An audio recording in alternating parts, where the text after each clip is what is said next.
అధ్యక్ష, ఎన్నికల ముందల బాబు సూపర్ శిక్షణ మేనిఫెస్టో రూపొందించి ప్రజల్లోకి తీసుకెళ్తాం జరిగింది అధ్యక్ష. దాంట్లో భాగంగా ప్రధానమైంది తల్లికి వందనం. ఇది తెలుగుదేశం పార్టీ ప్రతిపక్షంలో ఉన్నప్పుడు ప్రజల దగ్గరికి వెళ్ళినప్పుడు కేవలం ఒక్క బిడ్డకే కాదు, ఇంట్లో ఎంతమంది బిడ్డలుంటే అంతమంది బిడ్డలకి ఆర్థిక సాయం చేస్తే బాగుంటుందని ప్రధానంగా కోరటం జరిగింది. అంతేకాకుండా అధ్యక్ష, ఒకసారి మనం చూస్తే భారతదేశంలోనే రీప్లేస్మెంట్ రేట్ కన్నా అతి తక్కువ ఉన్న రాష్ట్రం తమిళనాడు అయితే, దాని తర్వాత ఆంధ్ర రాష్ట్రం అధ్యక్ష. అందుకే పిల్లలకి అనేది ప్రోత్సహించాలి, పిల్లల చదువుకి ఆర్థిక సాయం చేయాలన్న ఆలోచనతో మన ప్రభుత్వం తల్లికి వందనం కార్యక్రమం రూపొందించింది అధ్యక్ష. మనం ఒక్కసారి చూస్తే గత ప్రభుత్వం తల్లికి వందనం కింద సుమారుగా సంవత్సరానికి 5,540 కోట్ల రూపాయలు ఖర్చు పెట్టింది అధ్యక్ష సంవత్సరానికి. అని ఇప్పుడు మన ప్రభుత్వ అధ్యక్ష దాదాపు 9,407 కోట్ల రూపాయలు డబ్బులు కేటాయిస్తాం జరుగుతుంది అధ్యక్ష.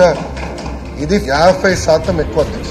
గత ప్రభుత్వంతో పోలిస్తే 50% ఎక్కువ నిధులు మనం కేటాయిస్తాం జరుగుతుంది అధ్యక్ష. చాలా ప్రతిష్టాత్మకంగా తీసుకున్న కార్యక్రమం ఇది. ఇప్పుడే గౌరవ ముఖ్యమంత్రి గారు కూడా చాలా స్పష్టంగా చెప్పారు, మే మాసంలో తప్పనిసరిగా ఇంట్లో ఎంతమంది బిడ్డలు ఉంటే అంతమంది బిడ్డలకి 15,000 రూపాయలు మన ప్రభుత్వం అందిస్తుందని ప్రజలకి చెప్తున్నారు.